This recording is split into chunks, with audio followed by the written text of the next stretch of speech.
모두 하나님의 은혜로 또 새힘 얻으시는 빛의 교회 가족들 되시기를 주님의 이름으로 축복합니다.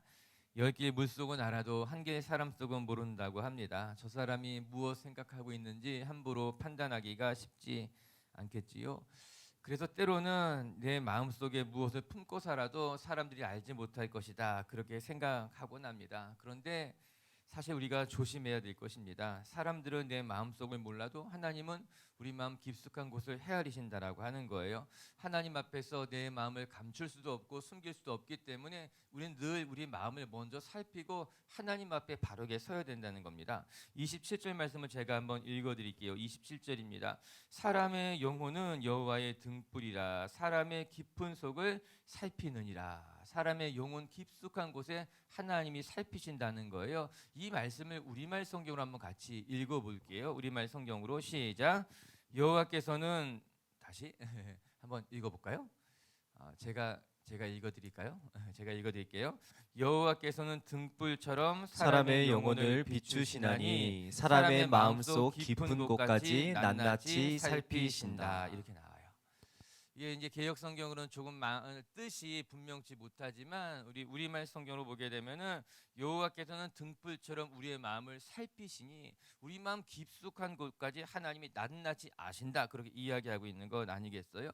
여러분, 그래서 우리는 늘 우리의 마음을 먼저 조심해야 됩니다. 우리 마음 깊숙한 곳에 부끄러운 생각은 없는지, 남들은 모른다 할지라도 하나님은 우리 마음 깊숙한 것까지, 심지어는 우리의 폐부까지 살피시는 분이 우리 하나님이시다, 성경이 이야기하고 있으니 오늘도 우리 먼저 우리 마음속 깊숙한 곳을 우리가 살피고 내 마음 깊숙한 곳에 부끄러운 곳은 없는지, 혹은 또 악한 생각을 하고 있지는 않은지 먼저 여러분의 마음을 깨끗하게 하여서 하나님 앞에 온전하게 살아갈 수 있는 성도님들이 되시기를 주님의 이름으로 축복합니다. 그럼 어떻게 우리가 우리 마음속을 깨끗이 할 수 있을까? 마음속이 깨끗해지면 어떤 일들이 일어날까? 우리 마음이 깨끗해지면요, 비로소 삶이 깨끗해질 수 있다는 거예요. 하나님이 왜 우리의 마음속을 살피는가? 우리의 삶을 깨끗하게 하기 위해서 우리 마음 깊숙한 것까지 살피신다라고 하는 거예요. 오늘 말씀 속에서 우리 한 절씩 한번 헤아려 봤으면 좋겠어요. 우리 먼저 15절 말씀 한번 같이 읽어보겠습니다. 한 목소리로 15절 시작. 세상에 금도 있고 진주도 많거니와 지혜로운 입술이 더욱 귀한 보배니라. 첫 번째 말씀을 통해 배우게 되는 것은요, 지혜로운 입술을 갖는 것이 우리에게 보배로운 일이니 지혜로운 입술이 돼야 된다. 15절에 이렇게 이야기하고 있어요. 우리가 소중히 여겨야 할 것 중에 하나가 바로 지혜로운 입술임을 새삼 깨닫게 해주게 됩니다. 우리가 지혜로운 사람이 되기 위해서 사모해야 될 것들이 많이 있겠지만 그 중에 하나를 꼽는다고 한다면, 지혜로운 사람이 되기를 원한다면 지혜로운 입술을 가져야 한다라고 하는 거예요. 그래서 잠언 기자가 고백하기를 우리의 입술이 금보다도 낫고 진주보다도 더 귀한 보배와 같다고 이야기하고 있어요. 말씀을 일종의 비유처럼 들리지 않고 듣지 않고 실제로 이 우리에게 지혜로운 입술이 있다면 그 지혜로운 입술이 금보다도 은보다도 우리에게 더 보배로운 것이 될 수 있다라고 하는 거예요. 진짜로 정말 그 양자를 비교해서 하나를 선택하라고 한다면 여러분, 지혜로운 입술을 선택할 것입니까? 아니면 금이나 진주를 더 선택하시는 것이 낫습니까? 묻는다면 마땅히 우리가 지혜로운 입술을 선택하는 것이 더 보배로운 일이다 이야기하고 있어요. 그러면 속담에서도요, 한마디 말로 천냥빚을 갚는다고 이야기하고 있는 것 아니겠습니까? 한마디 말, 그 한마디가 그 사람의 영혼을 살리기 때문에 한마디의 말로 천냥빚을 갚게 된다면 우리가 지혜로운 입술을 갖게 되면요, 한마디만 말하는 것이 아니라 평생 그 지혜로운 입술로 살아가게 되니 내가 한번 그 음을 갖는 것보다 훨씬 나은 일 아니겠습니까? 그 문 하나 갖는 거, 이거 우리가 평생 살아갈 수 있겠습니까? 그렇지 않아요. 그러나 지혜로운 입술이 된다면 이 지혜로운 입술로 평생 우리가 너무나 귀하게 값지게 살아갈 수 있으니 오늘 잠언 기자가 정말 이렇게 이야기하고 있는 거죠. 세상에 금도 많고 보배로운 진주도 많지만 지혜로운 입술은 그것보다 더 귀하다고 이야기해주고 있는 거예요. 오늘 우리 빛의 성도 여러분들이 지혜로운 입술로 여러분의 삶을 아름답게 만들어갈 수 있는 분들 되시기를 주님의 이름으로 축복합니다. 전 말씀을 읽어가면서요, 이사야 선지자의 고백이 생각이 났어요. 이사야 선지자가요, 이사야 50장에 이렇게 이야기하고 있는 말씀이 나오는데요, 같이 한번 이사야서 한번 읽어보도록 할게요. 이사야 50장 4절 말씀 시작. 주 여호와께서 학자들의 혀를 내게 주사 나로 곤고한 자를 말로 어떻게 도와줄 줄을 알게 하시고 아침마다 깨우치시되 나의 귀를 깨우치사 학자들 같이 알아듣게 하시도다. 오늘 이사야 선지자 고백하기를 하나님께서 우리에게 학자의 혀를 주셔서 공고한 자를 내가 말로 어떻게 도와줄지를 깨닫게 하여 주시고, 뿐만 아니라 나에게 깨우치게도 하시고 하나님의 말씀을 전하기도 하시고, 이렇게 이야기하고 있는 것 아니겠어요? 제가 사실 늘 기도하고 있는 말씀이기도 한 거예요. 하나님 학자의 혀와 같은 것을 주셔서 사람들의 말씀으로 가르치게 하시고 내가 전하는 말씀마다 깨닫게 하여 주시고, 이거 제가 기도하고 있는 말씀이기도 한 거예요. 이 말씀이 너무너무 소중한 거죠. 우리에게 학자의 혀를 주셔서 날마다 내 말로서 사람들을 깨닫게 할 수 있다는 거예요. 그들의 영혼을 살릴 수도 있다는 거예요. 그들의 마음을 위로할 수 있다고 하는 것 아니겠습니까? 이게 얼마나 놀라운 말씀이에요. 얼마나 귀한 말씀인 거예요. 이것이 가르치는 것이 지혜로운 입술인 것 아니겠습니까? 하나님 우리에게 지혜로운 입술을 주시면요, 이 지혜로운 입술이요 사람들을 깨닫게도 하기도 하고요, 위로하기도 하고요, 그 사람을 살릴 수 있다고 이야기하고 있는 것 아니겠어요? 그게 사모할 만한 한 거예요. 너무나 귀하고 너무나 값진 것이 학자의 혀와 같은 입술을 갖는 건, 지혜로운 입술을 갖게 되는 것이에요. 할렐루야. 혼자 신이 났어요. 그럼 우리가 어떻게 하면은 지혜로운 입술을 가질 수 있을까? 기도하게 되는 거예요. 하나님, 우리가 어떻게 하면 지혜로운 입술을 가질 수 있을까요? 어떻게 하면 학자의 혀와 같은 능력을 가질 수 있을까요? 잠언서를 쭉 읽어가면서 깨닫게 되는 것은요, 우리가 지혜로운 입술을 가져야만 하는데, 지혜로운 입술을 어떻게 갖게 되는가? 우리 마음에 지혜가 있으면 지혜로운 입술이 될 수 있다고 이야기하고 있는 겁니다. 그렇기 때문에 잠언 기자는 끊임없이 지혜의 소중함을 가르쳐주고 있는 거예요. 너의 마음에 지혜의 등불이 있으면은, 너 마음에 하나님의 지혜가 있으면은 지혜로운 입술이 가질 수 있게 될 것이야 말씀하고 있는 거예요. 그뿐만 아니라 또 지혜로운 입술을 갖게 되는 또 하나의 방법은, 지혜로운 말을 하기 위해서 우리 마음을 살필 뿐만 아니라 경우에 합당한 말을 하는 연습을 해야 된다는 겁니다. 우리가 지혜로운 입술을 갖기를 원한다면 우리는 늘 경우에 합당한 말을 할 줄 알아야 돼요. 잠언 기자가 뭐라고 말합니까? 경우에 합당한 말은 아로새긴 은장반의 구슬과도 같다는 거예요. 경우에 합당한 말을 우리 삶의 자리에서 끊임없이 연습할 수 있어야 된다고 하는 거예요. 전 그런 면에서 우리 미치교회 식구들은요, 늘 내가 무슨 말을 해야 될지 기도하시고 어떤 말로 다른 사람을 위로해야 될지 준비하시는 것으로 말미암아 늘 경우에 합당한 말을 연습하시고 그렇게 지혜롭게 살아갈 수 있는 성도님들 되시기를 주님의 이름으로 축복합니다. 또 하나 지혜로운 입술이 되기 위해서 그럼 또 어떻게 무엇을 해야 되는가? 오늘 성경이 귀한 것을 또 가르쳐주고 있어요. 악한 말을 멀리하면 지혜로운 입술이 될 수 있다는 겁니다. 정반대의 삶을 금하는 것으로 말미암아 지혜로운 입술로 살아갈 수 있다는 거예요. 19절의 말씀 한번 읽어볼게요. 19절 말씀이에요. 시작. 두루다니며 한담하는 자는 남의 비밀을 누설하나니 입술을 벌린 자를 사귀지 말지니라. 두루다니며 한담하는 사람들을 금하고 있지요. 한담이라고 하는 말의 뜻이 무엇인가 하면은 심심풀이로 이야기하는, 이야기를 나눔, 이렇게 국어 성경인 이야기다. 국어 사전에 말하고 있더라고요. 한담이라는 말을 찾아보니까는 심심풀이로 이야기를 나눔. 한담이라는 말의 한자를 찾아보니까요, 한자가 어떤 한자를 쓰고 있는가 하면요, 한갈 한자를 쓰고 있더라고요. 그러니까 한담이라는 말이 무슨 말인가 하면은 여기저기 두루 다니면서 이야기하는 것이 한담이라고 하는 거예요. 헌담이 아니라 한담. 그냥 사람이 두루두루 다니면서 이야기하는, 심심풀이로 이야기하는 사람들을 한담하는 사람이라고 이야기하는 거예요. 19절의 말씀을 다시 한번 읽어보면 이런 거예요. 두루 다니면서 한담하는 자는 남의 비밀을 누설하기가 쉽다는 거예요. 이 말씀이 무슨 그런 뜻인 거예요. 두루두루 다니면서 이런 말 저런 말 하고 다니는 사람들은 남의 비밀을 누설하기가 쉬우니 그런 사람과 어울리는 것을 금할 필요가 있다는 말씀을 하고 있는 것입니다. 이거 우리가 곰곰이 생각해 볼 말씀임에 틀림이 없습니다. 자꾸만 남의 이야기 좋아하는 사람은 반드시 실수하기가 쉽습니다. 내가 맘먹고 다른 사람 욕해야지, 그렇게 생각하고 다른 사람 험담하는 것이 아니라, 우리들 중에서도 남의 말 이야기하는 거 좋아하는 사람들이 있는 거예요. 자꾸 두루두루 다니면서 이 사람 저 사람 이야기하는 거 좋아하는 사람들은 늘 그렇지는 않다 할지라도 남의 비밀을 발설하기가 쉬우니, 이 말씀하고 있는 거예요. 그런 사람들은 조심하십시오. 그런 사람들은 지혜로운 입술을 가진 사람들이 아닙니다. 이야기하고 있는 것 아니겠습니까? 맞아요. 우리가 남의 이야기 좋아하면요, 또 그러면서 공감대 같은 게 형성이 됩니다. 야, 저 사람 이런 것 같지 않아? 야, 저 사람 이렇게 말하는 것 같아. 남의 이야기를 하다 보면요, 그것 때문에 공감대가 형성이 되고, 또 그것 때문에 이 사람하고 나하고 더 친해지는 것만 같은 생각이 들 때가 있는 거예요.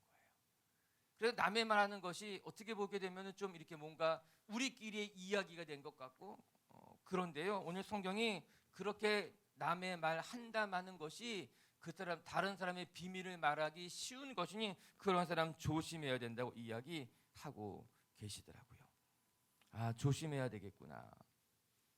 맞아요. 오늘도 다른 사람 이야기 하지 마시고, 다른 사람 이야기에 반응하지 마시고, 말씀 준비하다가요, 누가 나한테 다른 사람 이야기 해줄 때 맞장구 쳐주지 않으면 섭섭해요. 목사님 좀 내 이야기에 맞장구 쳐주셨으면 좋겠는데 내 이야기에 맞장구 쳐주지 않고 괜히 아무 말씀 안 하시는 것이 나를 혼내는 것 같게 하고. 근데 여러분, 그런 사람이 제가 좋다는 게 아니라 그런 사람이 좋은 사람인 거예요. 남의 말 이야기할 때 오히려 아무 말 하지 않고 그 사람에게 그렇게 이야기하지 말라고 이야기해 줄 줄 아는 사람이 더 좋은 사람인 거예요. 다른 사람 말하는 사람들은 언젠가 내 이야기도 누군가에게 하기 쉬워요. 오늘 성경은 우리에게 지혜로운 입술이 되는 법을 잘 가르쳐 주고 있습니다. 두루다니며 한담하는 사람은 남의 비밀을 발설하기 쉬운 사람이니 그런 사람이 되지 말고, 그런 사람을 가까이 하지 말고 그렇게 살아가지 않는 것이 지혜로운 입술이 되는 길입니다. 말해주고 있는 겁니다. 오늘도 우리 비치교회 성도 여러분들이 금보다도 진주보다도 지혜로운 입술을 갖는 것이 더 보배로운 것임을 생각하고 여러분의 마음에 지혜를 담고 살아가시고 여러분이 말하는 것이 경우에 합당한 말이 되시길 바라고요. 다른 사람들을 한담하는 어리석은 자가 되지 마시기를 주님의 이름으로 축복합니다. 두 번째, 또 오늘 말씀을 통해서 우리가 배우게 되는, 정말 우리의 마음을 살펴야 될 것이 무엇인가? 두 번째는요, 남을 속이고 취한 이득이 득이 될 수 없음을 깨닫고 언제나 바르고 정직하게 살아갈 줄 아는 삶이 하나님 보시기에 아름답다라고 하는 겁니다. 이제 17절 말씀 한번 읽어볼게요. 17절입니다. 시작. 속이고 취한 음식물은 사람에게 맛이 좋은 듯하나 후에는 그의 입에 모래가 가득하게 되리라. 속이고 내가 얻은 취한 음식이 맛이 좋을 듯하지만 나중에는 내 입안 가득 모래가 씹히는 것처럼 될 수 있다라고 하는 거예요. 여러분, 이런 말이 있죠. 공짜 중에 맛없는 게 없다고. 들어보셨어요? 공짜 음식은 다 맛있다고. 공짜라면 맛있다는 거예요. 한편으로는 공감이 가기도 하지만, 그러나 우리가 기억해야 될 것이요, 여러분, 세상에 공짜는 없습니다. 공짜로 얻어먹는 밥은 맛있지만 공짜가 아니에요. 내가 얻어먹었으면 또 한 번 사줘야 되고, 아니 한 번 얻어먹었으면 두 번 사주는 것이 맞고. 오늘 말씀에 남을 속이고 취한 음식이 더 맛있게 느껴지는 것 같지만 내가 수고해서 얻은 것이 아니라 남을 속여서 편하게 얻은 것이 더 내가 수고롭게 이롭다, 내가 더 편하게 얻은 것이다, 이렇게 느껴질 수 있지만, 그러나 시간이 지나면 그것이 나에게 득이 되는 것이 아니라 오히려 독이 될 수 있다는 것을 기억해라, 이 말씀이더라고요. 여러분, 생각해 보시기 바랍니다. 어른들 몸이 아플 때 무엇을 드시면 이렇게 이야기해요. 아무리 좋은 것 갖다 줘도 모래를 씹는 것 같아. 이런 말씀 들어본 적 다 있으시죠? 아무리 좋은 건, 몸에 좋은 걸 다 해드려도 입에 들어가면 그것이 모래 씹는 것처럼 서걱서걱거리고 힘들다라고 하는 거예요. 그럼 모래를 씹는 거 한번 상상해 보시기 바랍니다. 내 입안 가득 모래가 들어있다고 생각해 보시기 바랍니다. 음식이라고 하는 것은요, 씹으면 녹아서 삼킬 수 있게 되는 게 음식이에요. 모래가 힘든 것은요, 입에 들어가면요, 침이 닿아도 녹지가 않아서 삼킬 수가 없어요. 그래서 입에 모래를 씹는 것 같다고 이야기하시는 거더라고요. 삼켜지지가 않는 거예요. 오늘 말씀에 남을 속여서 취한 음식은 입에는 달 듯하지만 시간이 지나면 내 입안 가득 모래처럼 변해서 그것이 삼킬 수가 없다는 겁니다. 그것이 내게 득이 되지 않고 오히려 해가 된다고 이야기하고 있는 건 아니겠습니까? 비슷한 말씀이 21절에 또 하나 써여 있어요. 우리 21절도 마저 읽고 한번 생각해 볼게요. 21절입니다. 시작. 처음에 속히 잡은 산업은 마침내 복이 되지 아니하느니라. 처음에 속히 잡은 산업은, 이게 우리말 성경을 보게 되면 어떻게 나오냐면요, 처음부터 쉽게 얻은 재산은 행복하게 끝을 보지 못합니다, 이렇게 번역하고 있어요. 처음에 쉽게 얻은 재산이 이거 참 좋다, 잘 됐다, 잘 얻었다 싶지만 행복으로 끝이 나지는 않게 된다라고 하는 거예요. 즉 합당한 수고를 하지 않고 얻은 소득이라고 하는 것이 내가 쉽게 얻어서 잘 됐다 싶지만, 재수가 좋다 싶지만 그것이 결국 끝까지 우리를 행복하게 해주지는 못한다는 이야기를 하고 있는 겁니다.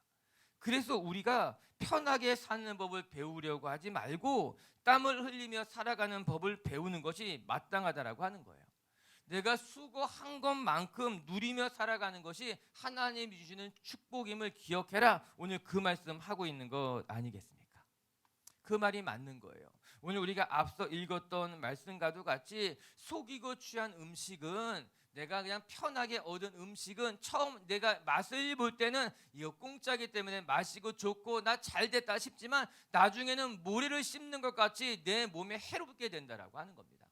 내가 쉽게 얻은 소득이 마지막까지 나에게 득이 되는 것이 아니라 내가 무엇인가 쉽게 얻게 되면은 그 행복이 끝까지 가기 어렵다고 이야기하고 있는 것 아니겠습니까? 오늘 잠언은 우리에게 이 세상을 살아가는 지혜에 대해서 정확히 설명해 주고 있습니다. 이 세상 살아가는 거 쉽게 얻으면 쉽게 잃어버리게 된다라고 이야기해 주고 있습니다. 그러나 수고하고 노력하고 땀을 흘려서 얻은 것은 그것이 우리의 삶을 정말 끝까지 더 아름답게 지켜나갈 수 있게 됩니다. 그렇게 말씀해 주고 있는 거 아니겠습니까? 할렐루야. 오늘도 우리 빛의 성도 여러분들이 정말 여러분의 삶의 자리에서 땀을 흘리며 또 수고해서 얻은 것이 정말 우리에게 가장 값진 것을 기억하고 수고할 줄 아는 성도님들 되시기를 주님의 이름으로 축복합니다. 그럼 오늘 24절은 이렇게 이야기해 주고 있어요. 24절 한번 읽어볼게요. 시작. 사람의 걸음은 여호와로 말미암나니 사람이 어찌 자기의 길을 알 수 있으랴. 아멘. 여러분, 사람이 자기의 길을 알 수가 없습니다. 내가 지금 공짜로 얻은 이것이 나에게 득이 될 것 같기도 하고, 내가 처음에 쉽게 취한 이 이득이 나를 행복하게 할 것 같지만 그게 끝이 그렇지 않아요. 결국엔 우리의 삶이 어떻게 돼야 되는가? 내 발걸음을 인도하는 것은 하나님이라는 것을 늘 기억하면서 그 하나님 앞에 우리의 삶을 맡기고 살아가는 것, 그것이 결국은 지혜로운 삶이고, 그렇게 정직하게 바르게 살아갈 때 하나님의 선한 인도하심이 우리 가운데 있다고 잠언 기자가 설명해 주고 있는 것입니다. 할렐루야. 우리 빛의 성도 여러분들의 삶의 자리 가운데 하나님이 주시는 은혜가 여러분의 삶의 지혜가 되시고, 그 지혜롭게 여러분의 삶을 아름답게 만들어갈 줄 아는 성도님들 되시기를 주님의 이름으로 축복합니다.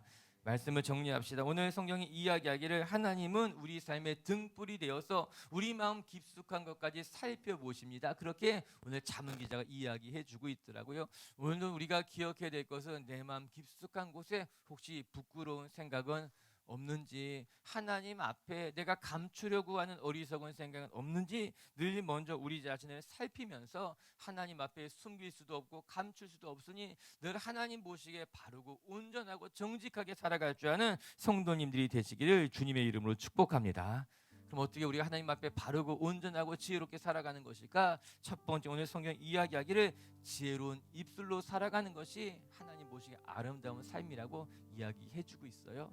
오늘 잠언 기자의 고백같이 여러분, 금보다도 값진 진주보다도 지혜로운 입술이 더 보배로운 것임을 늘 기억하면서 여러분의 마음에 지혜를 담고 여러분의 입술을 지혜로 단장해서 정말 경우에 합당한 말을 하시고 사람들을 위로하고 격려할 수 있는 말을 할 수 있는 지혜로운 입술이 되시기를 주님의 이름으로 축복합니다.